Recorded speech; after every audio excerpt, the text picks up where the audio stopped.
Des sapins, des couronnes et même les reines du Père Noël, le château de Villandry aussi cède à la frénésie des fêtes. Et pendant que les enfants sont captivés par des histoires, j'espère qu'il n'y a pas de sorcière à l'intérieur. les plus grands s'émerveillent devant cette forêt enchantée et ses animaux.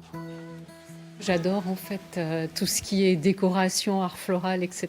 Donc je me régale beaucoup. Je connaissais le château, j'étais venue une fois. C'est vrai que ça le transforme complètement et il y a des compositions magnifiques.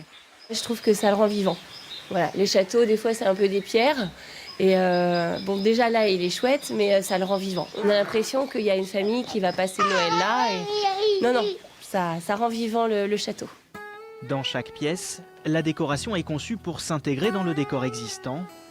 Dans ce salon oriental, une crèche orientale évidemment.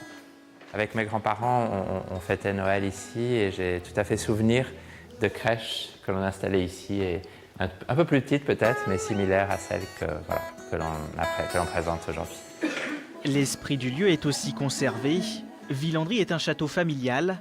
Alors, dans le salon principal, Henri Carvalho a fait installer une crèche géante au même endroit que celle des Noëls qu'il passait ici durant son enfance. C'est une crèche avec des éléments qui évoquent un peu le pays de naissance de Jésus. Vous voyez, notamment ces chameaux, les habits des participants. Un peu comme on verrait sur un tableau représentant la nativité. Derrière la magie de Noël, un objectif pour Villandry, booster le nombre d'entrées en saison hivernale.